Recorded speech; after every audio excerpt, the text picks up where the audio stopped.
governo che è scritto nella Costituzione, che doveva difendere i risparmi dei cittadini, purtroppo è rimasto latitante, perché sappiamo che ci sono aspetti mafiosi in giro di sostegno attraverso i vari poteri. L'intervento a gamba tesa e senza mezze misure del parroco veneziano dopo la notizia dell'incompetenza territoriale della Procura di Roma in merito al crack Veneto Banca. Guardi, siamo in ritardo di 3 anni.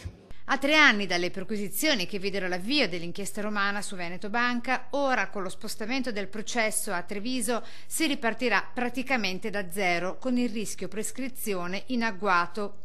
Non credo debbano accettare la prescrizione, perché è talmente grave questo fatto che credo dovranno spostare finché si riesce a capire quali sono stati i responsabili e che devono pagare. La Banca d'Italia e la Consob dovevano difendere i risparmiatori. È gravissimo nessuno abbia vigilato anche su di loro, conclude il parroco, inneggiando alla prosecuzione della lotta. Per me lo Stato dovrebbe cercare i responsabili e con delle scelte politiche risanare i debiti di questa povera gente e ridare i soldi indietro.